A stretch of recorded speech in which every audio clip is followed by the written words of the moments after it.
Yeah, that's interesting. Right. That makes a lot of sense. I think we're ready to go back down and watch Reid draft again. So let's do that. All right.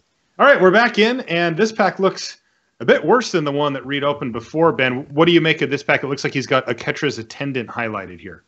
Way worse pack, of course. A catcher's attendant is probably the card I would take also. At least if this was an 8-man, it's the best card of the pack, I think. Mm-hmm.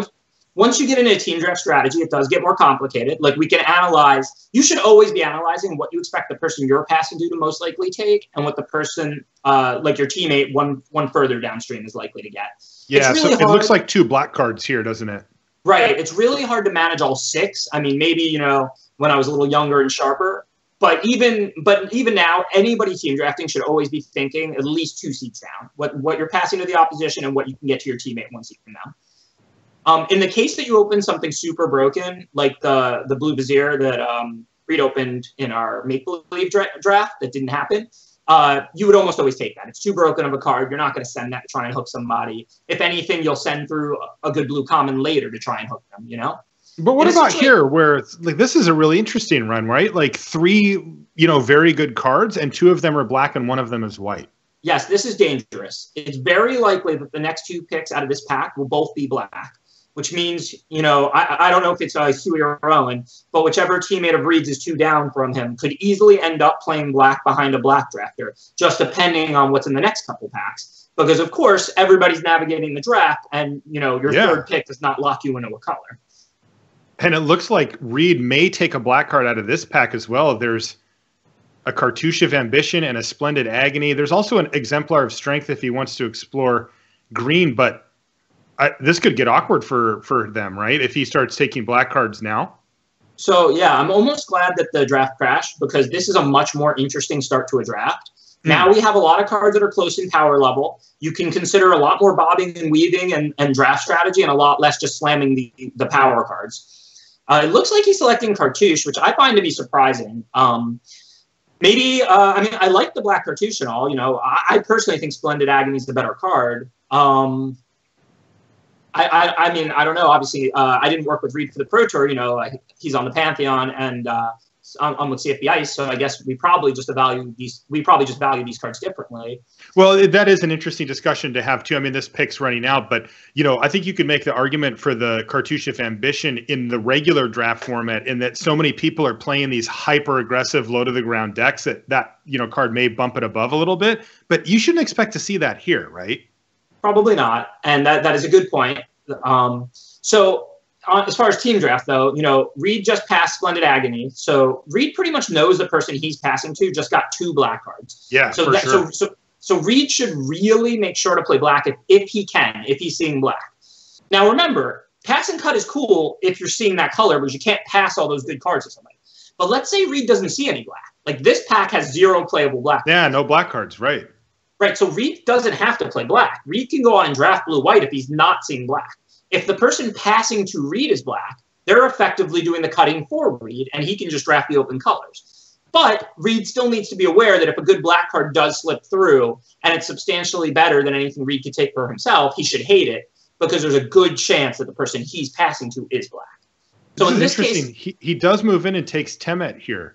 Well, it was the best card in the pack by a lot. That's why I talked about team draft strategy the whole time, because, of course he was going to take Temet there, I think. I can't even imagine what else he could have. So now it's interesting again, though.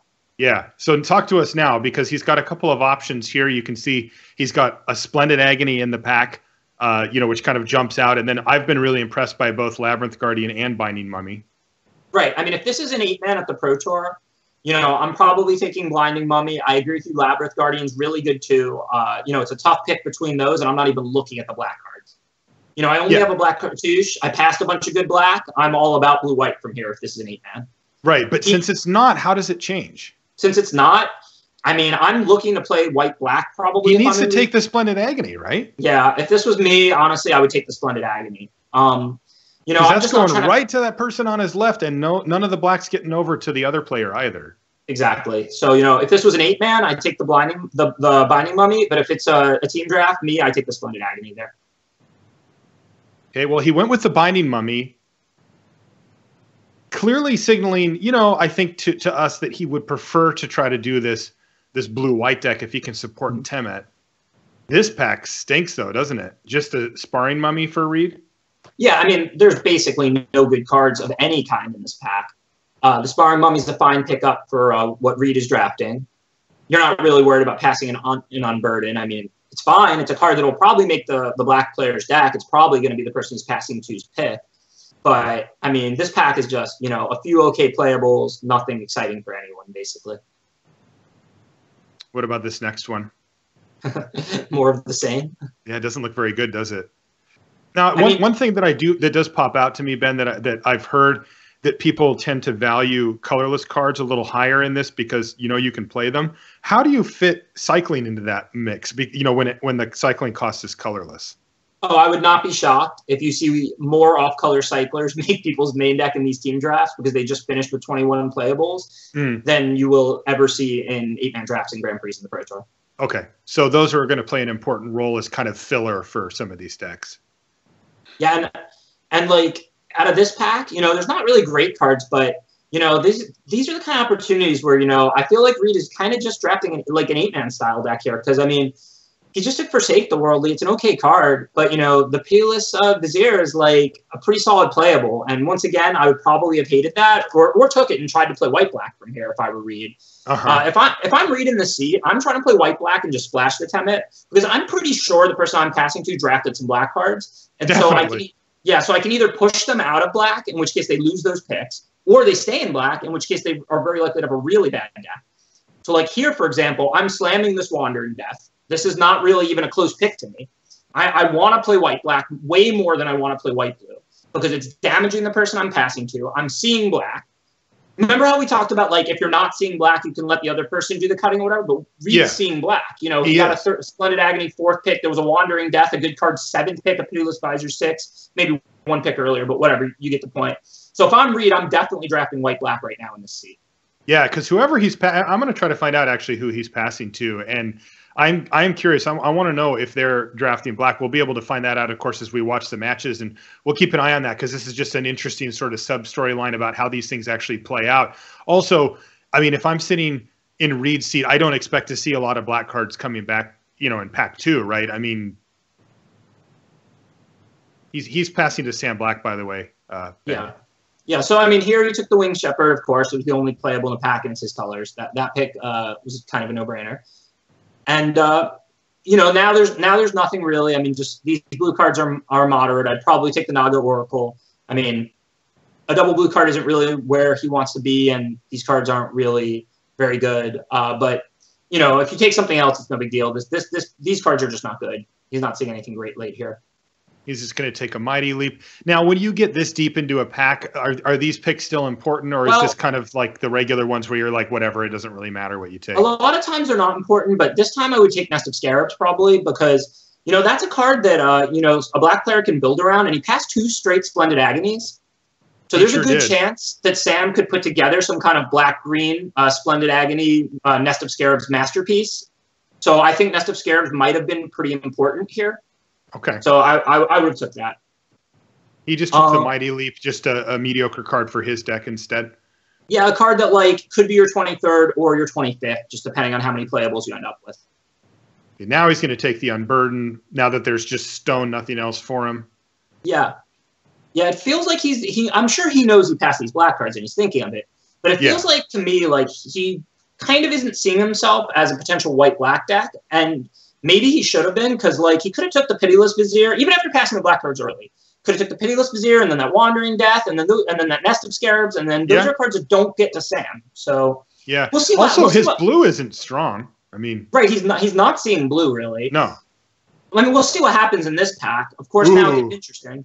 So he opened Heaven to Earth, but there's also an Angler Drake talking about, you know, strong blue cards. Also, cards that jump out are Electrify. I see down there as well. So here's another thing that's interesting, right? That pack, Reid saw virtually no red or green cards. Mm-hmm. He saw a ton of white. So I don't know who's passing to Reid, but we can safely bet. I mean, not definitely, but very likely that person is not playing white.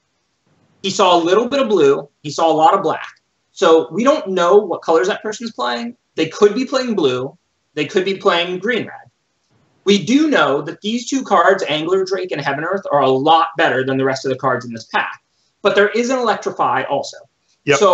So in this case, I kind of like taking the Angler Drake, because if you hate the Heaven Earth, and then the person is blue, they get the Angler Drake. If they're red, they get the Electrify. Right. So it's not an effective hate draft. On the other hand, so you may as well try to maximize on your own deck there. Right, because if you're hating a Heaven Earth and then they're just getting an Electrify anyway, you're getting nothing, and your hate draft isn't accomplishing very much. Because even if they're green and red, Heaven Earth is better than Electrify if you're green-red, but not by a ton. Electrify is still premium removal.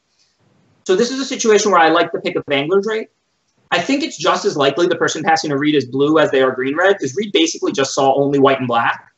So I don't really know whether the person passing to Reid is blue or green or red or what combination of those three. Wow, look at this. But I wouldn't hit a red card with 2 red cards in the pack. That doesn't make sense. Yeah, that I see exactly what you're saying. This is interesting. There's a Splendid Agony still in the pack, yet the rare and all 3 uncommons still in the pack as well. So the person to Sam Black, I should say, took a common out of this pack. But remember, Sam is a very experienced team drafter also, and with how much black he saw, he may feel like Reid is definitely not black. So if I were Sam in Sam's seat, let's hypothetically say we're drafting green-black. I'm like in an 8-man. I might take like a Hooded Brawler or some decent green common over a Splendid Agony, even if the Agony's better. Because I don't know if Reid is green or not, but I feel like Reid is not black because I saw a steady stream of black cards all of pack 1. Right. So even though the card might be substantially worse, I might take it over the Splendid Agony. Looks like Reid doesn't like any of these cards, by the way. He's going to take an Honored Crop Captain, even over those who serve, just to take it, I guess. So if I were Reid, I would take the Splendid Agony because I would still be trying to play black-white, knowing that Sam is probably black, and I don't want to pass a bunch of black to him in pack 3. And since Reid doesn't have a second color, really, he has that option. Yeah. I understand taking the captain there, but I mean, it's a great card. It's, He just got another one. So he speculated a bit on that Honored Crop Captain, just thinking, well, this is the highest power level card. I'm not necessarily in blue, so I'll just speculate. And then he got past another one, kind of interesting. But as you can see, he's highlighted the Gustwalker here. I mean, I like the Gustwalker because it's a lot less likely that someone downstream from him can use the captain than they can use the Gustwalker. That's right. It's a 1-color card compared to a 2-color card, and they're close in power level anyway. Plus, Reid himself is not that likely to end up white-red, and he's 100% to play white. Sure. Geez, another good black card coming from the other side there. Stir the Sands in the pack, but there's also a Cartouche of Strength. And, if he does decide he wants to stay blue, he's got Trial of Knowledge and even Initiate. If he does just stick to white, he's got another Winged Shepherd he can pick up here. Yeah, I mean, this is just a pack where that it was just an incredible pack. Yeah. I mean, there's a bunch of first-pick quality cards still here. Synchronized Strike is awesome. Yeah, totally. And Aven Initiate is really good. I mean, this is just an amazing pack to be seeing 4th pick or so. So I don't think we can infer much from this pack as far as what was taken because there's just so many good cards left. As far as Reid's pick, I mean, I would personally still take Stir the Sands because I would personally still be trying to draft white-black, Look at him. Pack 3. He's moving the black cards back in. He might be doing that now. The Stir the Sands apparently was just too much for Reid, and he's going to take it here. Oh, yeah, we've had some good packs for sure. There's a Merciless Javelineer there, though now he's immediately selected Cartouche of Knowledge. So, I mean, you have to ask yourself, when you get a pack like this with a card as good as Merciless Javelineer in Team Draft, you have to ask yourself, what is the likelihood that the person I'm passing to right now can play that Javelineer? Mm-hmm. It's not that easy to play a 2-color gold card, although that one is a little bit splashable. I would think it's highly unlikely that the person passing to Reid in pack 1 that he's passing to now is black. I could easily see them being red. Reid saw almost no red in pack 1. So they can probably play the Javelineer, but they'd have to splash it. If Reid hates the Javelineer, they get a Thresher Lizard or a red Cartouche. Fine red playables, but a lot worse than the Javelineer. So that's kind of what has to be going through your mind in that situation. Look at all these red cards still coming through. Here's another Honor Crop Captain. He could take that and maybe wheel the other one. That would be absurd. He's going to take Inoketra's Name. I think, Reid really trying to stick to his guns on white here and kind of let the other color come to him, when it does. Yeah, well, I'm not big on hating the honored crop captain because, like I said, I don't believe the person that Reid is passing to in this pack can possibly be white. I mean, Reid saw nothing but white pack one, like white and black. You know, you never know how the packs break. I don't want to speak in too strong of absolutes. You know, like you have your confidence factor, and you know, mine in this position would be very high that the person is not white, but it's not impossible. You know, maybe every pack just had 2 good white cards the whole way. But so I'm fine with passing a white, red, gold card, but I think it's very unlikely the person I'm passing to can play. If that was a single color red card that was good, I would take it before I would take in Oketra's name. Because I wouldn't let them get like a late Minotaur, like the 4-mana/4/3 Minotaur or something like that, and just take a mediocre trick like in Oketra's name for myself. Looks like he got Heaven and Earth back here. And this is interesting because for that card to table, well, now for that card to table, you have to ask yourself, can anyone play it? Is anyone red or green? I don't mind hate drafting it because it's such a powerful card. It's kind of risky if you pass it. It feels like somebody would have, like if somebody wanted it, they would have taken it, right? Like that's pretty risky to just send that thing off and just hope it comes back. He did end up taking it, by the way. That's the point I was making. Yes, I agree. It is highly unlikely that anyone's red and green in this draft specifically. But that said, like there wasn't much in the pack. I don't think it was necessarily wrong to hate it there. I think it's a very powerful card. Like I said, our confidence in what people are playing is never 100%. We're going to go with our reads and our theories based on, you know, how strong the signals were and, you know, but it's never 100%. So to send anybody something as strong as Heaven and Earth that late to get, you know, something so mediocre for Reid, I don't even remember anything in the pack that jumped out at me. I don't mind that hate draft. I think it's probably the right pick. That honor crop captain, the second one, did come back, by the way. Right, like nobody can play these cards. You know, it's only a 6-man, not an 8-man. There's almost certainly nobody who's white and red who's just playing Boros, and even like red and green specifically might not be that likely. You know, maybe. So should he just take Forsake the Worldly? Like at this point, if he's not going to play the crop captain, is there any point to hate drafting it? So actually, I would hate the Sheephet Monitor if anything, because that is a card that the person I'm passing to could easily play. Is now, nobody green at all? Somebody's probably green. Just came back. Okay. Of the six people, most likely one person is green. And if you're seeing these cards this late, it could easily be the person that you're passing to, right? Because if they're the only green player, then like the cards would go all the way through the other people and then come back to you very late. It is most likely the person that you're passing to. Yes. Yeah, or one right, and it could be your teammate one seat down from them. Once again, we're not psychic. But if it were me, I would have hated the Sheephet Monitor overtaking the honor crop captain. But you know what? Reid doesn't have that solidified of a second color. If Reid gets bombarded with red in pack 3, he could play it. Yeah. Or if Reid opens like a Glory Bringer, it's not like in an 8-man where even if you open a card as busted as Glory Bringer, you just ship it right along and take your pacifism or whatever. In a team draft, if the person you're passing to could be red, even could be, you can't pass Glory Bringer. You're just not allowed to. Yeah. No, period. It's a rule. So if you do it, you're fine. So let's say Reid opens Glorybringer. Now that he took those honor crop captains, maybe he can move into white-red and make use out of a broken card like Glorybringer that he misses the opportunity to make use out of if he doesn't take those honor crop captains. So there's still value in drafting them, even if you're probably not white-red and even if no one else can play them. What do you think about this pack? You know, the Aven Wind Guide kind of pops out as a possible option. It would allow him to play Temet and his Angler Drake, you know, Temet's not been super impressive to me, to be honest, but the Angler Drake has been, and that would go in his deck. You know, nothing particularly good in black here. There's a Wander in Death, which is fine. Right. I mean, given that he doesn't know what Sam's second color is, based on what he saw last pack, I would guess it's most likely red. I don't think he saw good single color red cards late, and red's pretty deep. It could be anything, though. So I don't think there's anything he's that worried about passing here.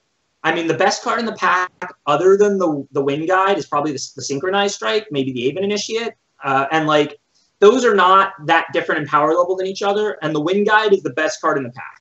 So if I were Reid, I would take this Aven Wind Guide that he selected. I think it's a good pick. What about if you're Reid and you're looking down at his deck? Like, have you started to sort out which colors you're actually going to be yet? Because he kind of is still feeling that out, isn't he? Yeah, I don't think there's anything wrong with going 3 colors, as we talked about. Cycling can help you dig to your third color, and he's got a main color, white, that he can play like 8 or 9 planes up and should have every game and should be able to cast his cards. So, I mean, I don't, at this point, if I'm Reid, no, I only know I'm playing white. I don't know whether I'm playing blue, black, both. You know, at this point, I'm 100% to play white, and that's all I really know. Looks like he's got a compulsory rest as the sort of headliner for him, though. This pack's pretty good. There's also an Electrify in there. Yeah, and, you know, Electrify is better than compulsory rest. Probably not enough better that with no shot of playing it, he should take it. Compulsory rest is probably the right pick for Reid here. But, you know, this pack, let's say, could be producing more value for the opponents than they are for PGO. Because if Sam is red, which seems likely, not definite by any means, but likely, then he's getting Electrify, which is a lot better than the third, which is a lot better than the second pick Reid is getting a compulsory rest. But since we're not sure that Reid is red and or Sam is red, and there's other cards in this pack for Sam anyway, I would take the compulsory rest if I were Reid. Okay. It's not enough of a power difference to be hating in that spot.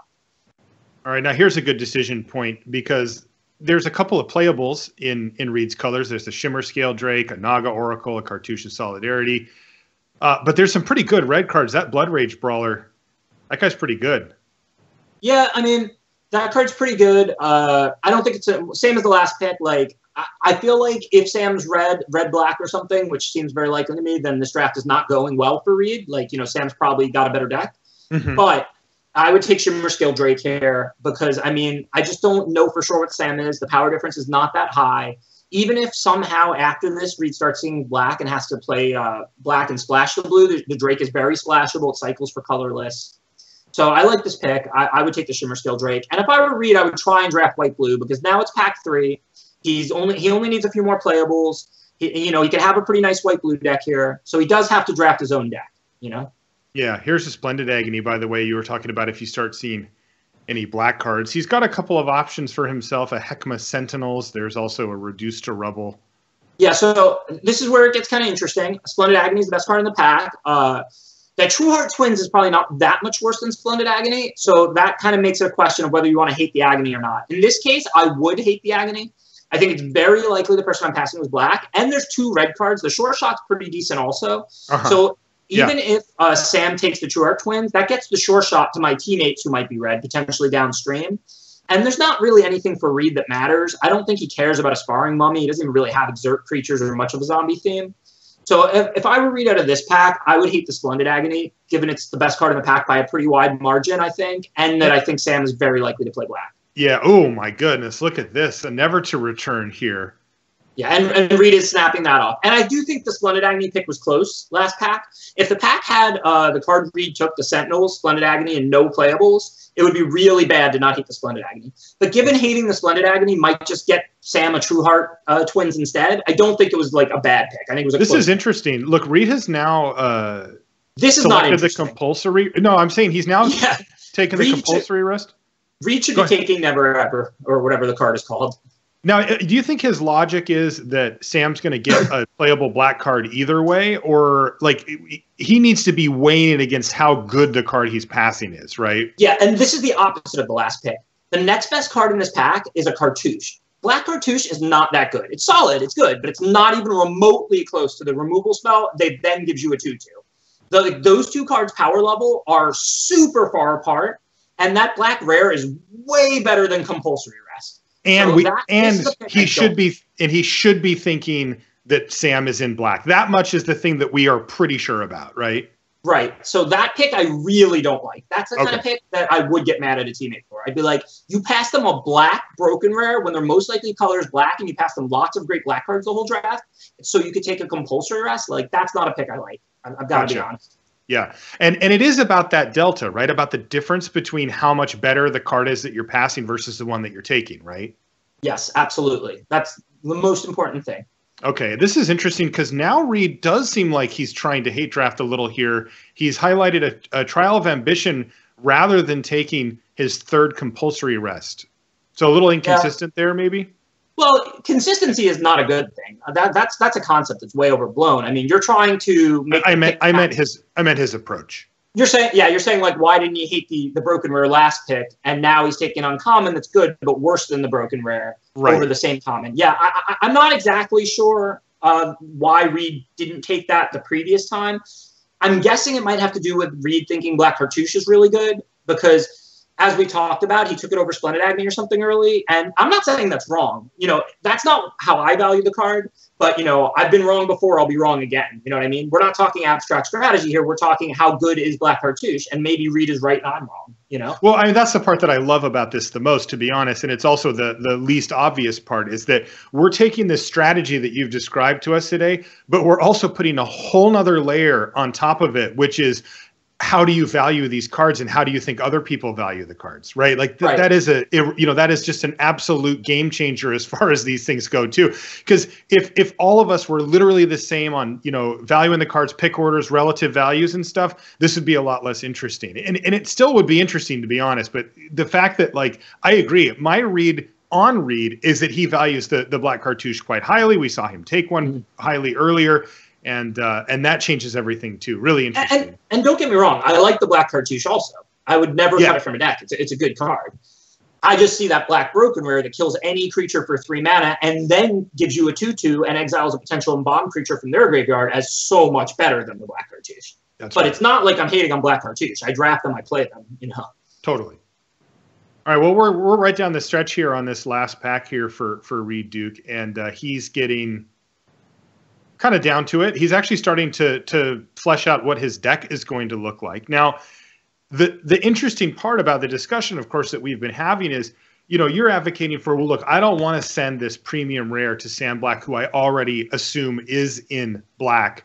But the interesting thing about it is that, you know, part of the zero-sum nature is that every good card that Reid gets also helps, you know, cut into that advantage that they've got. And I mean, how good is his deck? This deck actually looks kind of okay to me. Yeah, Reid's deck is pretty good. You know, he did a good job of drafting a very playable, very solid deck. And, you know, he did. We don't know for sure if Sam's black. Maybe all those cards went to, you know, Huey or Owen, whoever's one down from Sam. It's unlikely, but it's not impossible. Right. I believe that, you know, Reid made a lot of good picks. You know, there's only a few picks that I really disagreed with strongly on a theory level, and team draft is extremely hard. If I were Reid and I drafted that seat, I would definitely have just played white-black. I would have drafted a very similar deck to what Reid did, but I would have drafted white-black, and maybe I would have splashed the like Temet and like a Drake or something, you know, depending on, I don't remember what was in every single pack, but 100% I would have played white-black in that seat. But I think that pick by pick, you know, Reid did a good job with most of the draft. I really don't like letting that broken rare go that late. I think, I don't know. I think to me that was the pick that I disagreed with the most in the draft. For the most part, you know, he found the color he was seeing, which is white, and he didn't pass too many great cards in either direction, but he did pass a steady stream of black, so he's really got to hope he gets lucky and that Sam's just not black, and I think that's unlikely. Interesting stuff, too, by the way, that we didn't mention off the top, communicating. You mentioned briefly while we were kind of introing the format that you're not allowed to talk to each other while you're actually doing the draft. That's obvious, right? Like if you sat down and could talk, it would ruin the whole experience. But you actually are able to talk to your teammates while you're doing your deck build. Yeah, it's fun because, like, for example, and right as I say that, yeah, let's pretend that I was reading this draft and this was, you know, a team GP or whatever. As soon as I sit down with Huey and Owen, I'm like, you know, I don't know whether it's Huey or Owen because it's an online draft, but I would be like, Huey, did you see all those black cards? Like, you know, yeah, I mean? to the person who's on Sam Black's left. Right. Yeah, because that's a huge like. Because if Sam is somehow in, you know, white red or whatever, then you guys hit the jackpot, right? You know, now right. Huey's the one with all those cards, and even it's funny because you even think about it like, well, then Huey got all those black cards, but even if he didn't, Sam would have had to have taken some of them in pack 3 just to make sure that Huey didn't, which also, of course, benefits you as well. Now, when it does come to the deck build, this is to me, one of the most interesting things. Now, you get to help your teammates deck build, which is cool. Like, that's just a nice thing to be able to be like, oh, you should cut this, or this card's impressed me, or your curve looks better this way. That's great. That's all fine and dandy. But the thing that's really neat about this is that you not only know a lot about what you gave to Sam, you also know the cards you were sending in the other direction, and every one of your teammates has been tracking these things as well. And when you think about it, the only packs that your opponents got to actually pick cards from that you didn't know about were the ones that they opened. And that's a lot of information to work with. How does that change how you approach this next section? So that's a great topic. That's a great point. Awesome for you to bring that up, Marshall. That's like so useful. So like when you're laying your decks out in team draft, right, you're going to lay out like the 18, 19 cards that are just like pretty good and you're definitely going to play. And then you usually lay out like another 10 cards that are like, you know, even cards that are so bad that they normally would have no shot at making your deck, because your teammates start to say exactly what they pass to your opponent. You start to figure out, 12, 15, 18 of the cards in that person's deck, right? And let's say somebody has 3 2-mana 2/1s, and you have a better late game deck than them. 1-mana 1/1 becomes playable. You know what I mean? Totally, totally. Like let's say the opponent has 3 2-mana 2/3s. 2-mana 2/2 becomes unplayable, because if your opponent's deck is all 3-mana 2/3s, the last thing you want to be doing is putting out a vanilla 2/2, Totally. And 4-mana 3/3 becomes a good card. You know what I mean? So when me and Ifro, and Cuneo sit down, and we're it's like, hey, what did you pass to my opponent? What we do is we say, let's work on one deck right now. Let's work on Ben's deck. We lay out the 18, 19 we expect to be in, and we lay out the other 5, 6, 10, whatever. And then we say, who's Ben's opponent? Jacob, whatever. What did you pass to Jacob? What did you pass to Jacob? What does he have? What colors is he? Let's name all the cards we know in his deck. Okay, which of these, like, not so great cards line up the best against him and might actually be good in this matchup specifically? Very important part of deck building in team draft. And what about for, I always wonder about this too, is when you do a normal draft, your opponents have a lot less information. If they were sitting on the other side of the table, they could have no clue what you drafted. And cards like can counter spells, instant speed combat tricks, instant speed anything that affects the board. These are the type of thing, cards like Censor and stuff like that you could just kind of get people with, can have a pretty high value if they have no idea that it could be coming. Specific rares as well that they may not be playing around or may not be aware of can be a big deal. But you actually will often know a lot of these cards as well. Do they go down in value, these like conditional type cards? Yes. Before I get to that, let me add something to what I just said, though, because I just thought about something important. Okay. What I just said is really good strategy for team GPs because you know who you're playing and you play one round against one opponent. In traditional team drafts, like the one we're watching here on Draft Super League, where you play best of 9, you play against all 3 opponents, not one specific one that you know who it is. So that doesn't actually come into play. What I just said is really, really useful for team GPs. You know exactly who your one opponent is, so you want to know as much about their deck and put in the last situational cards, playables that are best against them. But that doesn't really play here because you're going to play all 3 of the opponents. Well, but I mean, it still does though, right? Like if you know that, okay, well, Reid has this style of deck and Huey has this and Owen has this, you go into your first game, sure, you've submitted a deck, you have to play that deck to play the first game. But let's say they don't hit their second land drop or their third land drop and you run them over. Well, you have a sideboard plan already ready to go for the type of deck that they're going to be running, right? Well, sure, but you could also just figure that out after deck building if it's a sideboard plan. I mean, look, of course. No, I'm saying, normally you Let me touch on what you just said. Sure. Let me touch on what you just said, because what you just said is a very good point for all team drafts. Cards that have a lot of surprise value, this is good that you brought that up too. Cards that have surprise value, like a Wrath of God type effect, are definitely way worse in team draft. Because if you pass one to the opposition, you tell your teammates, nobody gets blown out by it, nobody gets surprised by it. Cards that go up a lot in value as far as surprise value, is you can pass them because everyone can play around them, everyone can minimize the results. And even if it's a first pick, like let's say I first pick a Wrath of God, so nobody on the other team knows I have it. Once I cast it in round 1, for rounds 2 and 3, everybody knows I have it because you tell your teammates what you saw. So that's a really good point. Those kind of cards do go down a lot in value. Okay, yeah. Oh, we get to watch another draft? Watch his deck building. Okay, let's take a look. We get to answer that question that we had. Let's see what Sam actually is in. Is he in black? Yeah, my prediction is black-red, but let's see. Oh, he's in black-white. Unreal. And as you can see, this is kind of predictable. The black cards are going to be pretty good. We saw a lot of those go through, and the white cards are going to be not quite as good as Reid was cutting him in 2 of the 3 packs there. And yeah, it looks like he's got some kind of, mediocre stuff.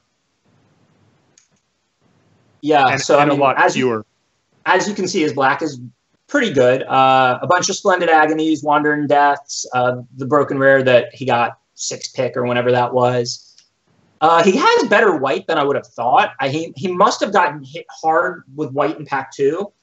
And this is the thing that's interesting in team draft, right? We know that Reid did not pass him very many of those white cards. We watched pack 1 and 3, right? When Reid is passing to Sam. But Sam is a really good team drafter also. And he probably figured Reid was white, given he didn't see any white in pack 1. Right? So let's pretend after pack 1, Sam was mostly mono black, which was probably the case from looking at his cards. Let's say pack 2, the best card of the pack Sam opens is Cast Out. In an 8-man draft, you're thinking to yourself, the person passing to me is white. I'm not going to see white in pack 3. I should send them this Cast Out and figure out a different color. In team draft, you might say to yourself, there's only 2 packs left now. I'm passing to them in 1. They're passing to me in 1. Cast Out is the best card in this pack, and I know Reid can play it, or I'm very confident. I shouldn't say I know, but I have a very high degree of confidence Reid can play it. I'm going to take this Cast Out, maybe as a hate draft, or if I keep seeing white this pack, I can cut Reid from white by taking the white cards. And it's a good advanced team draft strategy. Let's say Sam does that. Let's say Sam takes Cast Out, and then the next pack has a Gust Walker as the best card in the pack. Then let's say third pick, there's a Splendid Agony, but there's also like a good white card, but something's worse than Splendid Agony. I don't know, but let's just say that's the case. Okay. It's good team draft strategy for Sam to then take the white card over the Splendid Agony because he knows Reid is white and probably not black.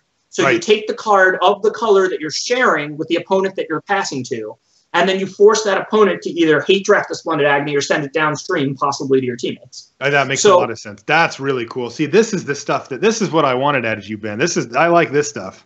Right. So if this was an 8-man draft, I would be absolutely shocked that Sam is white as his second color. And I don't think Sam would be white as his second color if this was an 8-man draft because Sam's a really good drafter, and I think he wouldn't have. I think he would have found black-red. But given it's a team draft and given exactly what we saw of Sam's deck, we know Sam got hit by the deck with white in pack 2 because Sam didn't get very many of those white cards we saw through Reid. Yeah, and we know the cards.